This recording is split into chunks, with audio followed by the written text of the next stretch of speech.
Storytelling, hear and tell stories. As a storyteller coordinator, I'll be sharing a story, and I'll invite the audience who would like to tell stories can put up their hands to tell stories.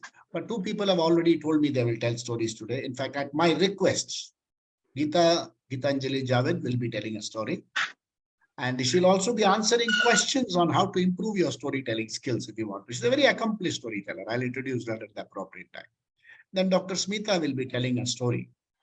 She's from Maharashtra, but she'll be telling a story of deep down south.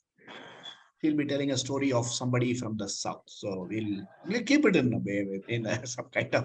And then anybody who wants to tell a story can share. Okay, and you can make it a narrative. It is not just like a reporting thing.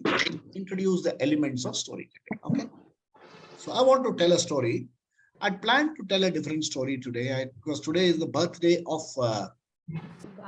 Netaji Subhash Chandra Bose. So I actually had Subhash Chandra in mind. Here's Jaya, another great storyteller, actor, and singer. Hi. Welcome, Hi, Jaya. Mohan. Hi. And I want to actually tell a story from India's freedom and the background of freedom, but I'll definitely tell that. A little while ago, a couple of hours ago, I read a story for somebody. It was usually forwards, I don't read it all, I delete. But this prompted me to read. It was a very touching story, and people would have heard it. I would like to definitely share that story and reinforce certain human values, beliefs, and trust. That's what the story is all about.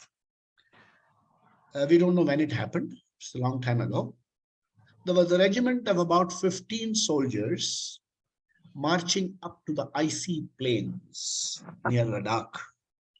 And they were led by a major. There were 15 soldiers, very cold, very, very cold. And they were slowly marching up to that area. 1 minute.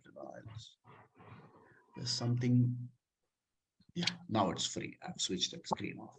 Okay, so these 15 soldiers, along with their major, were marching up icy slopes. It was pretty tough, carrying. Then they remain posted there for about 4 to 6 months. And unless these people go there, the previous batch doesn't get relieved. So it's something like that. They were trudging up, pretty cold, sub-zero temperatures, and tough carrying all the military equipment. And all of them, huffing, puffing, and this major was known to be a very tough guy, barking orders all the time and things like that. And at one point of time, especially in cold weather, they said, if I could have a cup of tea. Then he said, where the hell do you get tea in these icy slopes? Keep marching. They marched and marched and marched, and that marched for about 5 hours or so. When they came upon a dilapidated building kind of thing, small single room building kind of thing. It looked like a tea shop. Happily, they went close to the place and discovered that it was locked from outside. A tea shop locked from outside. After a great struggle, they come to a tea shop and it's locked from outside. Pretty disappointed. They didn't know what to do. And one of the soldiers said, there is nobody around. Nobody is watching. Why not break the lock? And who knows what may be inside?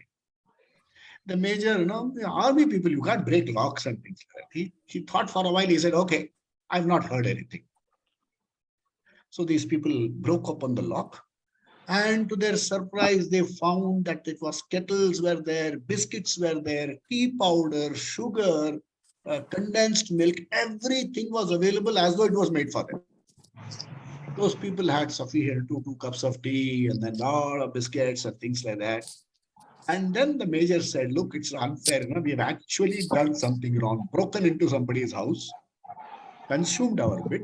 So let's do something. So they put together some 4,000 or 5,000 rupees, left it on a sugar, under the sugar container, and walked away. They virtually forgot about the whole incident. After about 5.5, 6 months, it was their time to be relieved. The new regiment had come, and this regiment was marching back.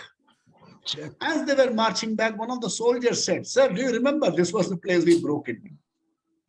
So they went to that place and they found a very old guy, monkey cap and all that. That time the weather had become a little warmer. But still you needed monkey cap. It's not like Chennai, that even in winter you don't need anything. So they found somebody sitting there and the fellow was very poor. And they asked him, how are you? And how he said, Are yahan shopping, mapping, who comes for tea once in a while, somebody comes. And Bhagwan ke bharose sab kuch chalta hai. God willing and by God's grace everything runs.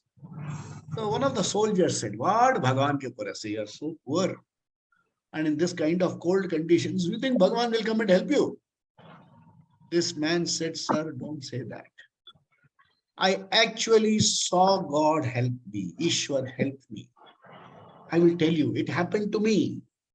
And then what happened? He said about a few months ago, that was an insurgent area. So his son was caught by a few insurgents. And they suspected him to be the informer of the Indian army and beating him up very badly. And he was left to die on the road. Somebody told this old man, he said, Moti Moti, your son is lying like that. So this fellow went there and picked up the son and took him to the nearest hospital. They said, no, you have to take him to the city hospital. And there they said that it cost 4,000-5,000 rupees for the treatment. All he had was 20 rupees in hand. He was desperate. And he said, okay, let me see if I can sell something from the shop. And he said, I came back to the shop. The lock was broken. He said, I was prepared for doom ki what, chai ki patti, doodh I had, even that was gone. But would you believe it, sir? When I opened the door, I found exactly 5,000 rupees, the money needed for my son's treatment. Who else but God would have come and left it there? भगवान ने खुद आके 1000 के note, it was before demonetization, okay? 1000 के note रखे गए. He said, don't say like that, sir. If you know how to look, Bhagwan will be in your life. Before these people could say something, the major gave them a very serious look. The look said, shut up, don't say anything. And then they said, okay, they again paid for the tea biscuits and walked away. The major, who was otherwise known to be a tough guy, so one of the fellows writes that I couldn't believe it when I looked into the major's eyes. I saw one tear coming down. It had impacted him so much. So the major felt that day, forget about God being in our life, but you can be present as God, as God's representative in somebody's life. You can make somebody's life different.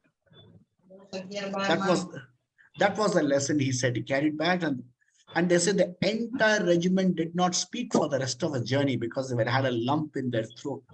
They saw themselves as instruments in the hand of Ishvara.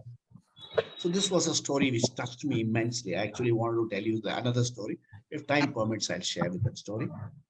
So this story is essentially about the presence of human beings with human qualities can change your life. So during the course of the next hour or so, if anybody wants to share such a story, you're welcome.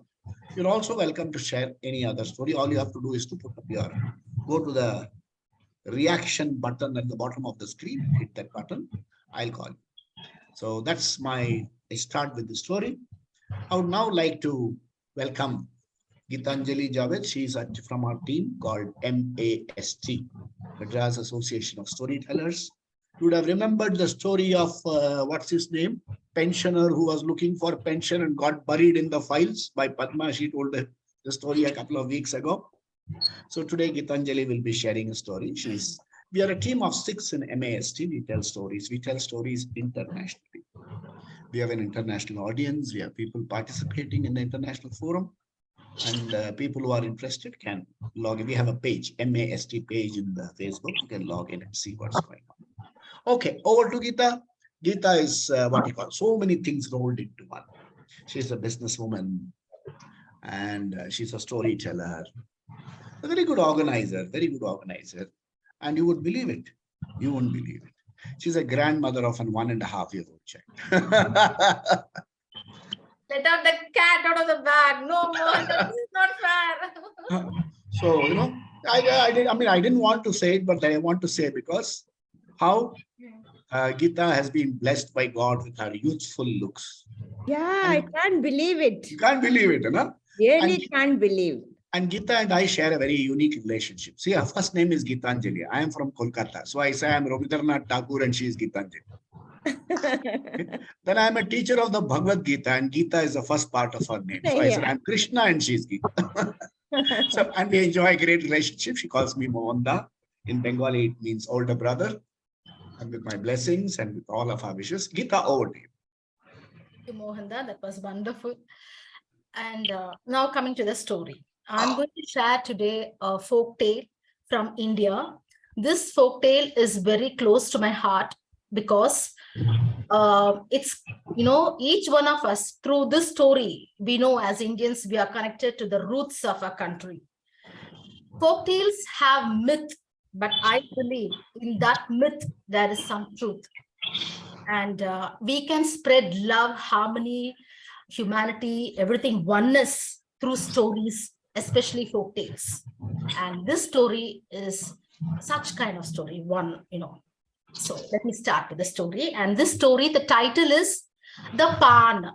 Pan. So what do you mean by pan?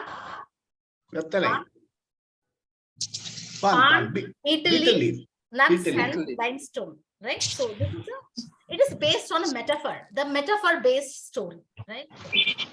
It is a folk tale retold by Sudha Murthy. So you know who Sudha Murthy is? Narayana Murthy's wife, Infosys. So it's a wonderful story. Long time ago, there lived two brothers, Banu and Veer. They were orphaned at a very young age. Banu was the elder brother, so he brought up Veer with all that love and care. Years passed, and Banu got married to the beautiful girl called Bharati. And together, they brought up Veer as a own son, a loving, cute family. But the villagers had a problem. They had a problem with Veer. He was bullied. Veer was bullied by the villagers because his name suggested as bravery, courageousness, and etc. But he was pampered like a baby at home. So the villagers started bullying Veer. So Veer was a little embarrassed, very much embarrassed. He wanted to show off his bravery, courageousness, as his name suggests, Veer.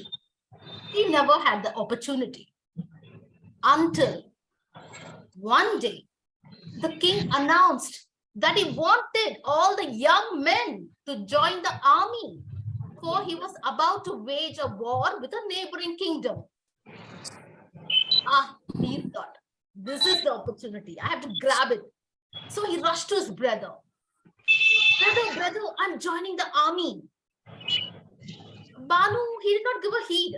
He said, Veer, go play with your friends. They are waiting for you. Go. And Veer was serious. Brother, I'm not asking your permission. This is just an information. I'm joining the army. And then Banu sensed the seriousness. The husband and wife, the couple, they begged, they pleaded, they cried. Veer, what do you know about battlefield and war and swords? You know nothing. You're a small boy, you're a young baby. Please don't do it. But Veer, he did not listen. So the couple, they did not have any option but to listen, say a few prayers, and they sent him to the battlefield. Now the important point is the battlefield. Where was the battlefield? It was not somewhere near the village. It was very far away. They had to cross deserts, rivers, mountains, very, very far away place. They joined the army and the army left for the battlefield. Months passed. No news of the army, nothing. But one day they heard that the king had vanquished his enemies and the army was returning victoriously. At last, Banu and Bharati, they were so happy, relieved.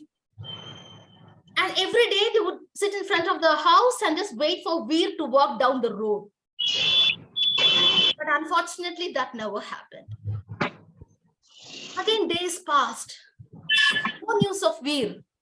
But one day, a group of soldiers belonging to their own village, they returned from the battlefield, and Banu rushed to them. My dear friends, did you see my brother Veer? My brother Veer? One soldier said, "Hey, I remember your brother Veer. Hey, I'm sorry. He got killed in the war." Banu was flabbergasted. Tears started trickling down his cheeks. Veer got killed? God, my child. Another soldier quipped, No, he wasn't killed, but he was injured. Oh, my brother got injured in the war. Oh no. Mixed kind of emotions was going through Banu's mind. One soldier, the third soldier, he said, "No, fake news, brother. He was returning home. He was doing good. Hasn't he reached home yet?" Banu said, "No, he hasn't come home." And then he returned home, Banu, all the kinds of emotions. He went to his wife Bharati. He put his head on her shoulders and cried, "Bharati, I can't stay in this house anymore without knowing what happened to Veer, his fate, our child, Bharati. I'm leaving for the battlefield." Bharati, she started crying. "My dear husband, what am I supposed to do sitting in the house looking at the walls of the house? Please take me with you. I can't stay here in this house anymore. Please." She begged and pleaded. So Banu had no other choice. So he tagged his wife Bharati also to the battlefield. Now you know where the battlefield is, right? It was, you have to cross the deserts, rivers, mountains. Very far away place. They walked. All kinds of emotions running high. Starvation, tiredness, fatigue. And so they decided to take a break in a village. And so the couple just entered and they sat in that village, and Bharati, all she wanted to do was put her head on her husband's lap and take some nap. After some time, you know what happened, but Bharati, out of exhaustion, fatigue, tiredness, she passed away in her husband's arms. Watching his young, beautiful wife pass away in his arms, Banu also died out of shock. Both of them died. Now coming to Veer. Veer started, he was returning home. He started to run towards his home. "Bhaiya, Babi, Bhaiya, Babi." He started shouting, standing in front of his house. But he was skeptical because the house was unkept. It was untidy, cobwebs. The neighbors came rushing out of the house. "Veer! Oh, Veer, is it you? Veer, oh my God. You're so hale and healthy. Veer, you look so good." "I'm good. I'm healthy. I'm safe. But where is my brother? Where's my Bhabi?" The villagers fell silent. And one senior villager said, "We tried to stop them, but then they wouldn't listen." "What happened?" They went in search of you." "What? They went in search of me to the battlefield? Do you know how far it is?" "Yes, Veer, but they wouldn't listen to us." "Did you listen to your brother and Bobby?" Veer fell silent. He didn't even wait for a minute. He didn't take a rest. He just went back and took the same route and went again to the battlefield in search of his brother and sister-in-law. Fate plays all the games in our lives. And just like that, it played the game in Veer's life. He took rest in the same village as his brother and Bharati took. He reached the village. He entered the village. He was tired. And then suddenly, he saw this tall tree and a creeper plant hugging the tree, and a small temple beside the tree. Veer was Surprised, astonished, he said to the villager, my dear friend, can you explain this unique tree? I haven't seen such a tree in my life. The creeper plant is hugging the tree, and this is a small temple. What is this all about? And the villager said, my dear friend, few days back, a couple came in search of the brother who was lost in the battle. But unfortunately, both of them died. Immediately after the death, in the place, this tall tree came up. It gave us some delicious nuts. And this creeper plant, the leaves, it had medicinal value. And we thought the people who died were no ordinary people. So we wanted to honor them because in that same place, the tree and the creeper plant came. And that's why we built this small temple to honor them. Veer, on listening to this part of the story, was shocked. Grief filled his body. He knew who they were talking about. It was his brother Banu and Bharati. And he immediately changed into a statue made of limestone. The tall tree, Banu, is the areca nuts tree. The creeper plant hugging the tall tree is his wife Bharati. And Veer is his limestone statue. Even in their death, they proved the love, loyalty, and trust. That's why we Indians, we chew pan to show our love, loyalty, and trust to our friends and relatives. And that's the end, my dear friends. I hope the rest I'll leave it to your imagination. Lovely Because story. so much of information. And I think every Indian should know this story because it connects us culturally as one group, let's say, irrespective of caste, creed, whatever it is. Yeah, wonderful. Great story, Gita. And then this palm chewing culture has, poetry composed on it. And they say one way to win friends is to give him a very delicious palm. And also, Uh, Mohanda, another important point is you should take the palm in such a way, the quantity, not too much of limestone, correct. not too much of areca nuts, not too Right. much of beetle. There is too much of loyalty, too much of trust. It should be in such a proportion that it ends up as a tasty, healthy pan. Correct. So Correct. that's a message, no? Yes. If So you put see how extra, people have wonderfully said this message through a story. wonderful. In fact, See they say if you how clever they were. How clever. if you hurt somebody with bitter words or cheat them, they say chuna lagaya. They say. Yeah. So it's had to be in the right proportion. Yes. Centers, the north, particularly UP, Bengal, they all make excellent pan and Yeah. very expensive too. And there was a nice song written. Jay, you can recall the song on pan. पान खायो सैया अरे देखो पान खाए सैया हमारा सावली सूरतिया होठ लाल ला हाय हाय मलमल का कुर्ता yeah. मलमल पे कुर्ते पे छेंट लाल ला. That's a love pan. Lovely, lovely. The way Geetanjali told the story was very nice. The way she, everybody can tell stories, but the way she told it, it really touched. The way you presented it was too good, Geetanjali. Thank Wonderful. you, Jay. Very lively Geetanjali बहुत Thank you. बहुत शुक्रिया आपका Thank you. Dhanyawad.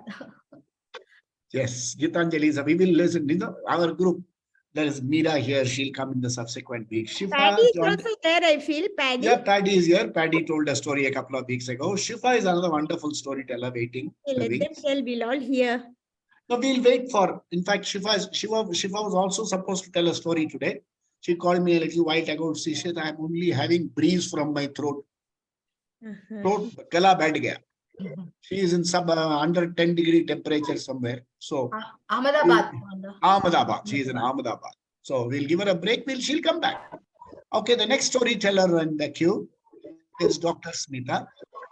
She is now in Bombay. She's working out of Bombay. and she'll tell us a story today.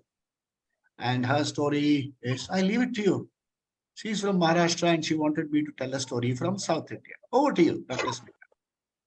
Hello, everyone. Thank you. Thank you. So the topic this week, which was given last time, Answer said, is a freedom fighter.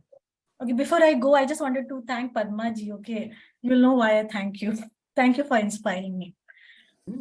Okay, so I was searching lesser known freedom fighter, a female freedom fighter.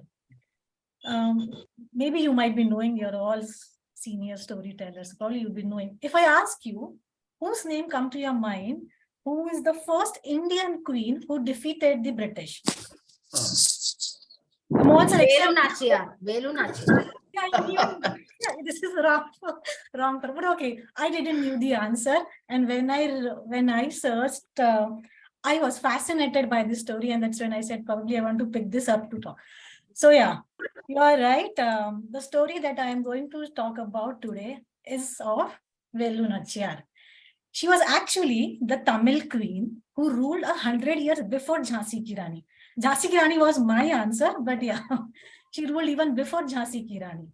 The story that I'm going to tell you now is a story of revenge and bravery of the most courageous queen of our country. This was set in 18th century.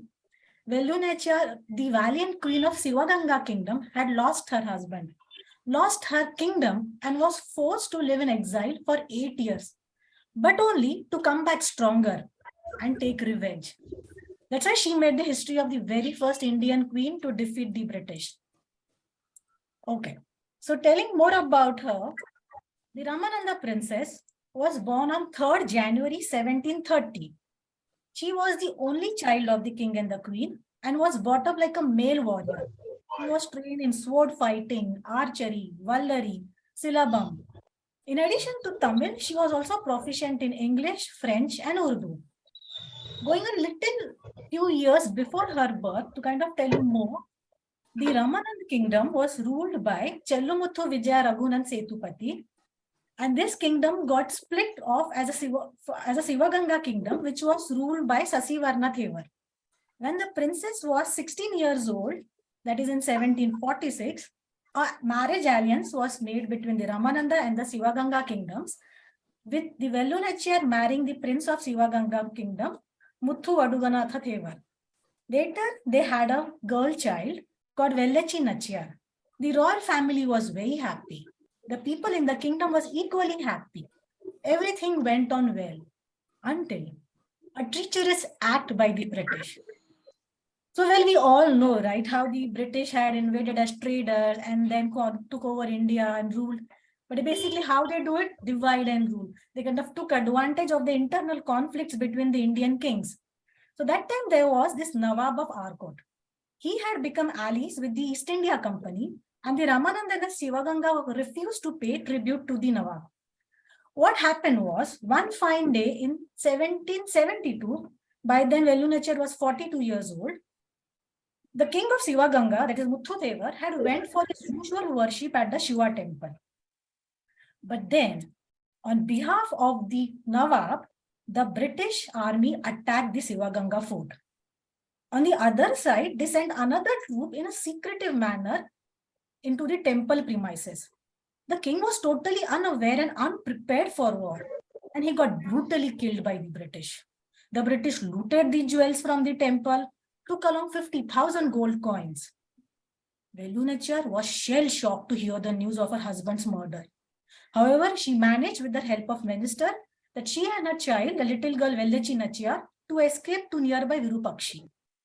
There were these two Maruda brothers from the Sivaganga army that time who joined her. But what happened was, back in the Sivaganga palace, Velu Nachiyar had a loyal bodyguard, Udayal. Udayal was tortured like hell to reveal where her queen was hiding. But the faithful Udayal did not yield, and hence, as you know, was killed mercilessly. While in her hiding, the news of this Udayal's death reached Velu Nachiyar. She got so furious that she took an oath that I am going to avenge this death, avenge the British and regain my throne back. What she did was, she prepared, in the memory of the brave Udayal, an all-woman army called the Udyal Army. And she started recruiting several women and trained them in warfare. Quili was the commander-in-chief of the army. Actually, value nature, because of her hideout, had to change constantly from one camp to another amongst the dense forest. But yet, she trained her army and she continued to strategize for the war against the British.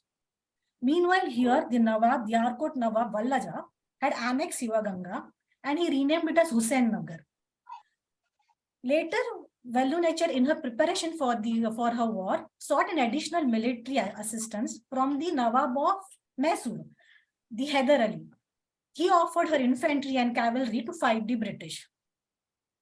8 years rolled by, but the queen had well trained her army in this time and was all set for her war. But again, there was a problem. The arms and ammunition that Nachiyar's army had was still very meager when you compare to the British, what British had. So what next? But Value Nachiyar had a master plan. She knew Vijayadashmi was a day when the women from all the neighboring villages thronged to the Raja Rajeshwari temple inside the premises of the Sivaganga palace. That was the day when the fort would be open to the public. So she made a plan for Quili and her Udyal army to mingle with the public and infiltrate the fort. So by now, the Marudu brothers, their army, Quili and her Udyal army, and Value Nachiyar were all set for the day of revenge. And the day came. The day was the Vijayadashmi of 1780. The Udyal army, with concealed weapons, successfully managed to get inside the Sivaganga fort. And at the perfect hour, on Quili's command, the Udyal army started attacking the British soldiers. Then, she rushed to the ammunition storehouse behind the temple. There, she took a bucket full of ghee which was there in the temple, poured over her, lit herself, and jumped into the ammunition storehouse. So suicide bomber, yes, she was the first person in history to be a human bomb. What did it do? Yes, the ammunition storehouse, it was blown up. That's the time when Value Nachiyar army entered the scene. The Marudu brothers and the Value Nachiyar's army fought valiantly, crushed the British forces and took her revenge. And Value Nachiyar regained her kingdom. After regaining the kingdom, she ruled for 10 glorious years. At the age of 66, the valiant queen breathed her last in 1796 in Sivaganga in Tamil Nadu. But what a mastermind she was, indeed. In her memory, a stamp was released in December 2008. And former Chief Minister of Tamil Nadu, late Jayalalitha, in 2014, inaugurated the Veeramangai Vallu Nachiyar Memorial in Sivagai, and a 6-foot bronze statue of the Queen was also unveiled by Jayalalitha and announced that January 3rd will be commemorated annually as the birth anniversary of this country. So that's the story of Vallu Nachiyar. I got so inspired, an inspiration of bravery and strategic warfare for me, for many generations in the past and so many more generations to come. I thought better to share. That's it. Thank you. So Padmaji, that's it. Thank you so much. I used your style. Wonderful. We have heard about Velu Nachiyar very vaguely. It is only now we hear the full glorious story. It was very inspiring. I don't know where you got this information. What is the source? Did Google. Books? Google. And I must appreciate Dr. Smita. Look at how she has used the background. Yeah. In storytelling. She has used the backgrounds of Vallu Nachiyar. Very nice. So that shows, when you want to tell a story, tell it so impact. Remember the 5 R's. Do you remember the 5 R's? Receive. Yeah. Reflect. Reflect. Relate. Retain. Retail. Retain and அதே இதுதானே wheelchair மாறி இருக்கா and retell. That is, having listened to the story, you must feel like retelling the story. So wonderful. It looks as though it's happening. Yes, you must feel like retelling. See, while on the same strain of thought, see, I would like you to take you quickly to the 16th century. Then from the Sultanate, Afghani Sultanate, we had one Sikandar Lodi who was ruler at that time. And in parts of UP, Bengal, Madhya Pradesh, and that area, he was ruling. And he passed that, that forcible conversion was passed, rule was passed there. There was one community which resisted it. That community was called Jatav Kshatriya community. The Jatav Kshatriya community, they resisted it. It formed 54% of the population at that time. They resisted it single-handedly under the leadership of a guru called Rohidas, Sant Rohidas. Someday we will read his story in very detail. And the Sultan at that time, he tried to put down this, this very, very valiant and militant Kshatriya group. He tried to put it down. It didn't work. So he took them prisoners and made them do what is called, making footwear for his army. So that was the first time when Indian Hindus were forced to work on footwear, making footwears and things like that. And these people ended up being called Charamkar in Sanskrit. And by the time the British made the caste division, they called them Chamars and called them Dalits and scheduled caste and untouchable community. This is a very, very sad reflection on the wonderful culture and history of India. There was never any division. There was a Varnashrama Dharma. But people from different cultures for their... So someday I'll tell you, share with you the story of Rohidas. He's also called Sant Ravidas. We will share his story. But this is a wonderful story. As we are talking about freedom movement and Velu Nachiyar, she fought 100 years before even Rani Ki Jhansi. I thought it was wonderful. And then she had done a lot of research on South India. Thank you, Dr. Smith. It was a wonderful story. Yeah. Any other person who would like to share a story? Yeah. Can Yes, I, Mohan? Suresh, yes, Suresh Nandaji, please go ahead. Share a story. Listen, in the freedom struggle of India, there were innumerable freedom strugglers, but their events or records are not recorded, neither recognized in press. I am from Odisha. I would like to highlight Shahid Lakshman Naik. Okay. All Shahid Lakshman Naik. He was a tribal leader in the 42 Quit India movement. He sacrificed his life.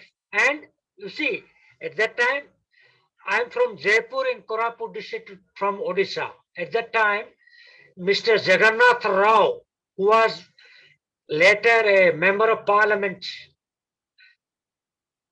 he was the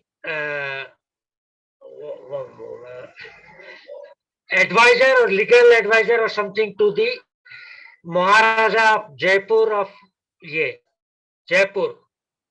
So you can check it from Google, because whatever I know, I can say you. So Shahid Lakshman Naik was a tribal leader. He fought against Britishers and he was hanged in 1942. Shahid Lakshman Naik. So you see, our history is taught about Mughals and all these things. But what our local leaders had fought, what they have sacrificed, it is not recorded. It is recorded, but due to political reasons, it was not in our history book. So now the time has come that we should know our history before knowing the Mughal history or medieval history or before that. That's my point of view. What we have to do is, Pardon? when we are studying when we are studying history, it's very important that we study it candid. See, sometimes definitely we have to. So listen, if I am from Jaipur, Koraput district, first I have to study the history of Jaipur. Yeah. Then I have to study the history of Odisha, then the history of India, then the other history. No, I'm perfectly all right with that. The only thing is, see, history should be read candidly so that it can teach us lessons. Otherwise, Yeah, sometimes what happens, absolutely. I totally agree. Yeah.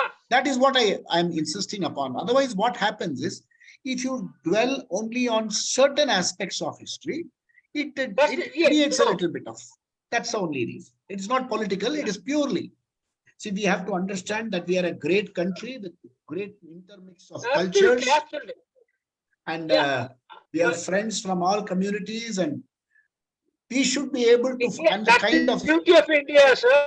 yeah, that's the beauty of India. That's Yeah, the, I want to say one more thing. yeah. Whoever is interested to know the history of India, Huh, that's my personal view. huh, Sanjeev Sanyal, who is the principal economic advisor to Government of India, huh. he's an historian by profession. He wrote a history book of India, history, all, yeah. Dr. Sanjeev Sanyal Hmm. is the chief principal economic advisor to Government of India. I think I would like to read his book, Sanjeev Sanyal. Please do. Reading You a should book read. is fine, but Ah. I think the cause will be better served by telling stories. Stories. Cut the Yeah, book yeah. into so many Yeah, stories Yeah. I and have to propagate the express my stories. views, sir. I have to express my views. This is a platform to express senior citizens' One, views. No, one I am minute. not objecting to it. 1 minute, please. I am 1 minute, suggesting please. a better way of. 1 minute, please. Yeah, Raman sir, Suresh Nanda, we will not discuss any further on how to do it. The stories are appreciated, history is appreciated. Thank you very much. I didn't say you how to do it, sir. Yes, I thank you. expressed Thank you my very much, views Suresh. also. Suresh Nandaji, thank you very much. I appreciate the story very beautifully. We really appreciate. Thank you very much. Okay. Now Whether I you will. appreciate it Thank or you. not, I am not Thank bothered, you, sir. sir. Thank you. Please, It's a please mute platform. your. I that express my views.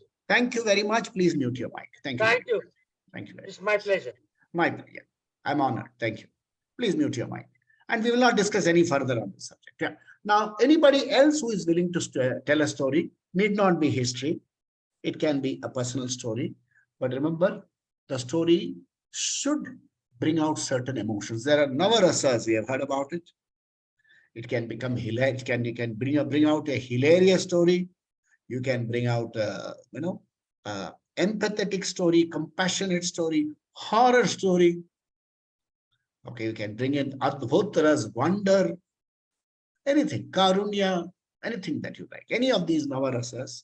And while telling the story, remember, some of us storytellers, we use a lot of expressions, voice modulation. How you know what happened next? You can add all these elements to your story, and it makes the story that much more retainable and retellable. Anybody is welcome. Anybody would like to tell a story? Personal story, anything like that. I can share some Yeah. personal thing. Yeah, please, Jailesh, please go ahead. I did one movie, Devarakannu. In that, I had a song. That time I didn't know. That song's meaning was okay. I was just casually did that in enacting of the song. The song, it is a Kannada one. Ninna Neenu Maritarenu Sukhavide. I was brought up, as I told you before, very, pampered, this and that when I was young. So I did this thing, Ninna Neenu, I acted as was told. After that, that song relates to me so much. The meaning of the song is Ninna Neenu Maritarenu Sukhavide, means if you forget yourself, there is no joy. One has to be oneself. Don't try to change or don't try to be yourself as you are. How you talk, how you present yourself, how you look. Be yourself. That is the meaning of the song.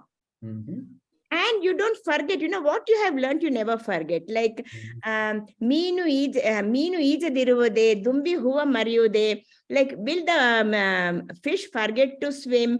Will something like that, Will the dumbi will forget the fragrance of the flower? That song is very popular. So it was that. The main thing is don't forget yourself. But, Mohan, this song related to me so much because after I got married, I was Jayalakshmi. Then I became Jamila. So I forgot I was Jayalakshmi. I forgot I was an actress. I totally forgot. I had a different life. You know, the name Jamila and the systems, the customs, everything. But you know, that point also I didn't know. Everything was totally different.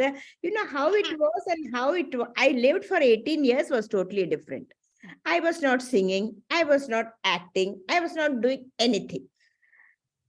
I was totally inside the house and looking after the children and, whatever it, because my husband was like that. He never, he said the girl's work is only to be inside, look after the husband, look after the children. And I did gladly. I didn't, I forgot myself. I forgot that I forgot. And I did it gladly, But afterwards, some problems happened. I had to come back to the field. I had to come back. So I came back. Then I started acting again and doing things. Then I got to know the meaning of the song. That really I had forgotten myself all these years. I didn't have, though I adjusted to that life, but there was no real joy. There was no real joy. So that song connects to me like that. So I really like that song, and that's why I wanted to share. Wonderful. Again, I have come back to the original self, so I'm very happy now. That's right. And singing and dancing and acting. People who know Jayalakshmi, and some of us here we know Jayalakshmi very well. As soon as she comes on screen, we see 1,000-watt smile. She comes with a lot of energy, positive smiling. Smiling face. And during those times also, my smile was there always. Yeah. And in one of these platforms, Jayalakshmi and I sang a duet. Oh, Mary Mana.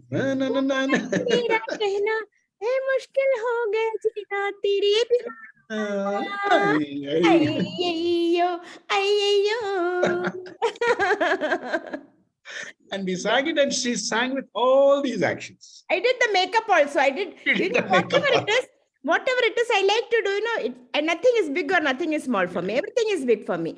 So and we also did that Kajira Mohabbat. So what happens, why I say this is, acting is, it's her passion. So she has a good name. She's known as a screen actress and things like that. But she brings that life into it. There's no artificiality about Jayalakshmi, which makes she's such a lovable person wherever she goes. Thank you. These two things I immediately remembered when she told. Usha, would you like to share? Liveliest story. Actually, I used to know this. I used to know this song ever since I came to Bangalore. Okay. I didn't know that it was you in the movie. Oh, really? Until yes, of course, the last week, I guess, about 10 days ago, you had conducted that. What is that? That's some special something. Special Sangeet Sarita. That Sangeet Sarita. That time you had told about this. It was then I reverted back to see this, but it doesn't look like you at all now. Yeah, I was so time. Totally. No, I used to love this song from before. Yes. Ever since I started learning Kannada, I used to.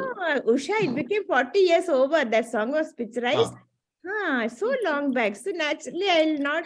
No, my habit as soon as I came to Bangalore was I didn't know a word of Kannada. So those days when I was traveling, that Sangam theater and all used to be there on near Majestic.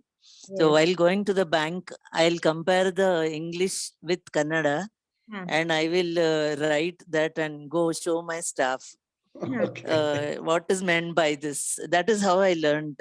I learned by myself. Yeah. Nice. Very nice.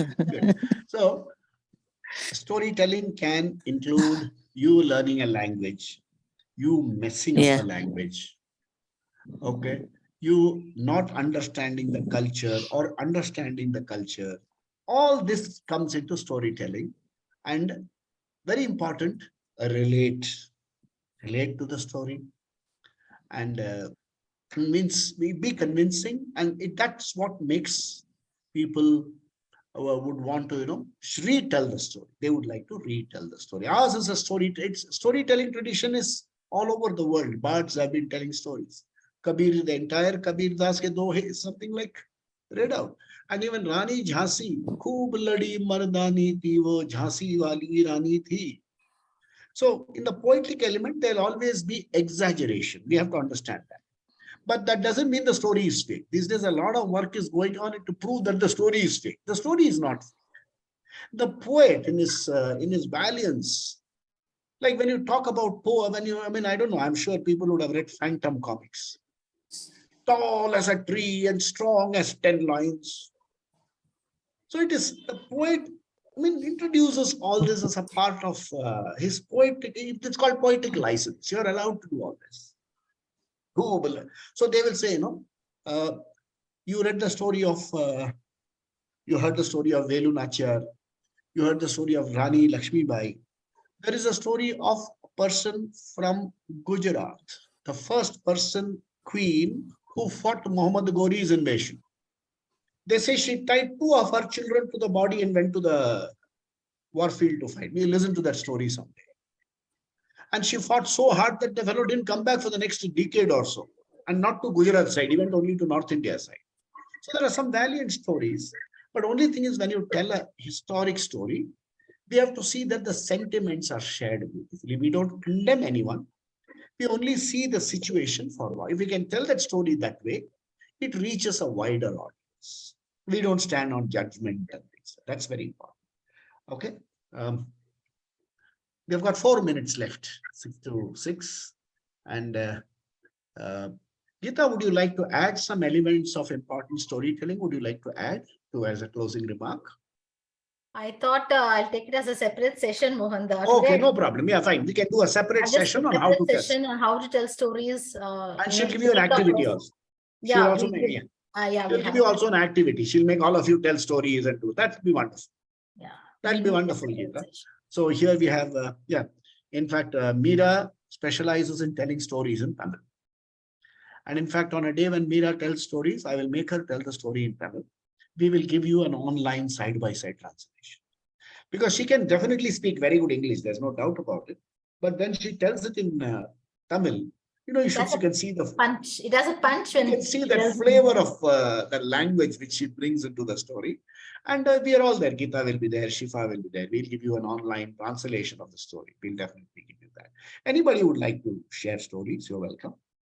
And the 3 minutes time is still there. Queely, it's a wonderful story. Mohan, I just want to ask the audience view on the story Pan. What is the thinking? What fine. Please, give feedback on the stories. Yes, please give the feedback. What do you think? Jaya, what do you think about the Pan story, Jaya? You're asking me? Yeah. Yes, generally anyone like to share? What is your thought? No, it is very emotional. I feel it was very emotional the way you told it, and you presented it so well, that the metaphor. No, Jaya, the metaphor and how we are connecting with our practical lives. Metaphor and how we are connecting.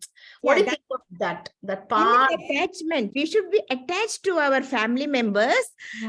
We should, whoever, because people will be different. Even in a house, there are so many different personalities, husband, wife, children. Everybody will be having a different this thing. So we have to, we should not go out of the way to get angry or anything like that. Understand them and try to be always, keep the bonding.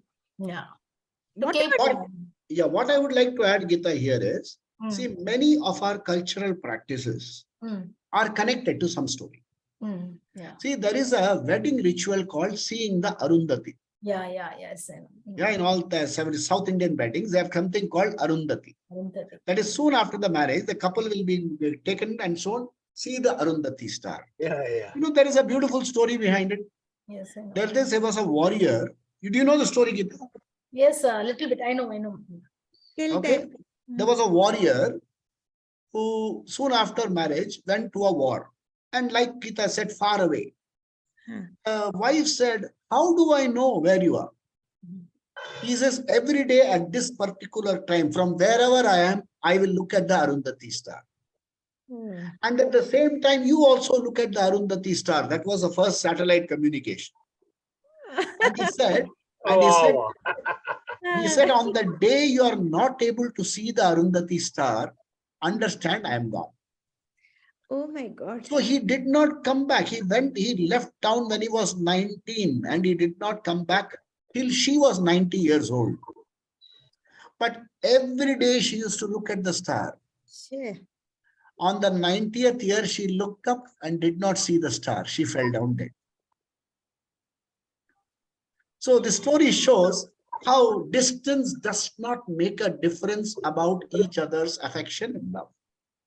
They were apart for 71 years, but Arundhati star kept them together. That culture comes into the marriage and they say, look at the Arundhati star. Marriage function, they actually look at the Arundhati star. Arundhati star. Mohan, the another one star will be revolving around the Arundhati star. Yes, correct. Yeah. That There is will be a the star. connection actually. That is the connection. You revolve around the star. They'll point out Arundhati star will be there. And then another one star will revolve around the Arundhati star. The Arundhati. husband and the wife revolves around the husband. So that is the connection. Oh, very nice. So nice. This is the culture in Tamil? Yeah, there's a culture, South Indian, Tamil mostly culture. South Indian marriages. Mostly Tamil Telugu marriages they have. After the wedding, Can I say? Yes. Not in the, Ah. can I say? This Yes. is not in Tamilian culture, it's in Indian culture. Okay, very good. Yeah. Please don't make it a regional one.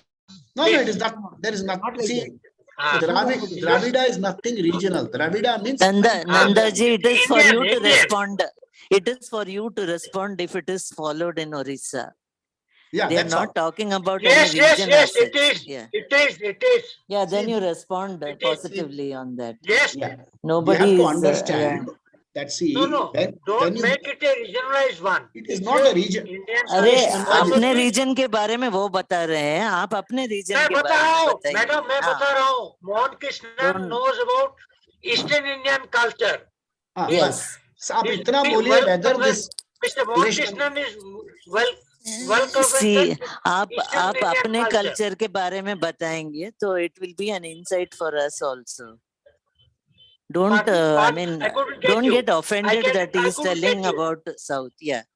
Because in different parts, it will be different. That's all Yes. we wanted to know. yeah. See what There what are is people from North also. They can also say so whether they what follow is the same important? What tradition. is important about when we talk about? We'll have an explosive session on culture.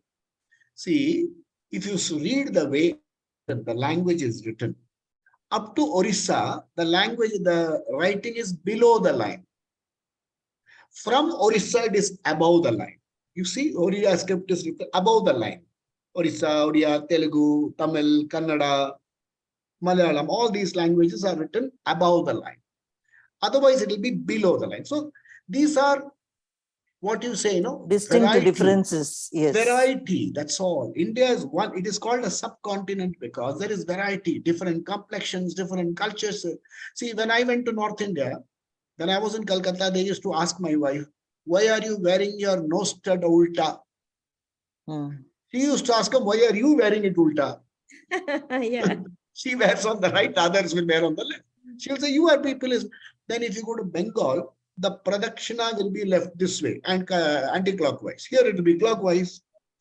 Actually, even the the jewelry worn in Indian culture, Yeah. where this Kal Metti, they say what they Yeah, wear yeah, in yeah. toe ring. Two rings. Actually, it prevents the back pain in ladies. Yeah. The bazuban that they used to wear Ah. before, Yes. actually, it was for the shoulder and hand pain for the ladies because they work in the kitchen. Mhm. The oddiyanam that they used to wear was because they used to bear many children. The uterus had the tendency of going down. So when they wear this odiyana, that was actually a support for that lady to carry on with her work. Yeah, Everything had a meaning. They used to wear a bullock in the nose. Yeah. Yeah. Even that had this thing because sinus and all, no? They work in the kitchen. If their nose runs, no, it will not be nice. So they used to wear this bullock. It actually prevents the Right. sinus problems. Everything in the Indian culture has a meaning. Lot of, yeah. So nice. Suresh Nandaji, I am unmuting you. Please speak. Yeah, he is asking something. He's Yeah. raising his hand. Yeah, I will unmute you. Yeah. Where is Suresh Nanda's name? Yeah. Yes, yes, Suresh, you can unmute. You can unmute and speak. Yeah, speak. I want to say, Mrs. Usha Jacob, India is a country unity and diversity. We have to respect everyone's culture, behavior, practices. That's I want to say. Yes. We are Indian. That's the thing I want to convey to Usha Jacob. That's Thank all. you. Thank you very much. So essentially, my storytelling session is also is aimed towards. Yeah, Usha, you can unmute and speak.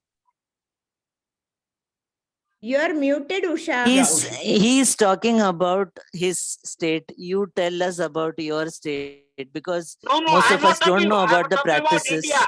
Usha Jacob, just listen to me. I am talking that I have to respect everyone's culture. अरे practices, Nanda ji आप सुनिए तो सही मैं क्या कह रही हूँ पहले हाँ, आप क्या कह रही है? समझने की तो कोशिश सुनिए। तो करिए या नहीं, आपके जैसे मैं इतना बुद्धिमान नहीं हूँ आप जैसे Okay, fine, मैं fine. कभी मैं बुद्धिमान नहीं हूँ नहीं, ठीक है, okay. मैं Now what बुद्धिमान नहीं हूँ but I'm Let's open not to get into. open to taking ideas from everybody. I'm Let us open not to get taking into. ideas. Let us not get into this. I have got a few more minutes. Padma, would you like to tell a short story, or I leave it to you? Because if Padma is comfortable, she can tell a story. Otherwise, well, she's been traveling and she's getting ready to travel, so I'm not pressing Padma. No, to tell. I somebody think tried to say the shortest story they can find. Yeah. Gita, yeah. One traveler asks another, do you believe in ghosts? Huh. The other one says no. So the first fellow vanishes. Oh, okay. In fact, he says, do you believe in ghosts? He says, no, I have been dead for only 2 years. I don't know. Nice. There are a lot of such beautiful stories. Yeah. So what we'll do, thank you very much. It's been 1 hour and 2 minutes. And we'll meet again Monday next with another edition of storytelling. Please come with whatever stories. Please read. In fact, I appreciate Dr. Smita for the kind of research she has done. Yes, very nice. It's kind of research, looking into it and getting the names and the historical facts right. We came to know about her. Yeah. So many people came to know about Ganga, about this, that place. Yes. And then Gitanjali linking Pan with a beautiful culture of family unity, love and affection. This is the purpose of storytelling. Let's have a nice week. We have a lot of programs coming this week. Tuesday, tomorrow we have programs. And then Wednesday we have our a group B of seniors have talent. I always think it is on Sundays. It's on Wednesdays now. Wednesdays, 6 p.m. Forget that. So this time Jack can join. And then on Thursdays, we have Usha's session of Antakshari from 3 p.m. And a lot of us, we all keep bumping into each other in all those sessions. Sometimes I don't know, people who participated on the Saturday program. Doctors. Sunday program, yesterday's program. Birthdays. No, I wasn't there. Yeah, you were there. You did the Antakshari, birthday. Yesterday, birthday of those fellows. I wasn't there. You weren't there. What was the program yesterday? Yesterday they selected a few characters like Subhash Ghai, Nana Patekar, Asrani, and their birthdays were celebrated. In the sense, there were songs and there were quiz and things like that. Who conducted? Suresh Nanda and our Lax conducted the show. Okay. Mohan, I didn't conduct. Yesterday I was not there. Sorry, it was not Suresh Nanda, it was Nanda Kumar.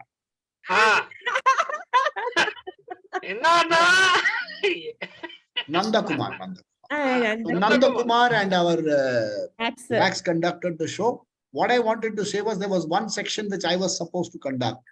But I had a meeting I couldn't conduct. So what I did, I sent all the dialogues in advance. And our Nanda Kumar played those dialogues. One dialogue was, पहली बार first time किसी ने doctor dang को थप्पड़ मारा है विष्णु प्रसाद सिंह इसकी गूंज आपको सुनाई देगी. Who? Where? Which movie? थप्पड़ मारा. डॉक्टर डैंग को फर्स्ट टाइम किसी ने थप्पड़ मारा. विष्णु प्रताप सिंह, इसकी गूंज आपको सुनाई देगी. Ajit. Anupam Kher in Karma. Okay, okay. This was Nalla ke, Nalla. Then I gave another dialogue. Parimal, मैं तुमको ऐसे जाने नहीं दूंगा, तुम मेरे साथ मेरे घर जाओगे. I forget all this. अरे Mohan. Asrani, the way Parimal is told is asrani from Chupke Yes, Chupke. So like that I gave some dialogues. It was fun. People liked it. It's available on video. Okay. So thank you very much for the wonderful time. Please Thank join us you. again. Nandri. Nandri Join Anna. us. Join us Thank again next Monday. Thank And we'll you. have one more edition of story. Thank you, Mohanda. Thank you. Thank Thank you, Mohanda, and all the storytellers. Thank you. Thank you. Bye. Thank you. Thank you, sir.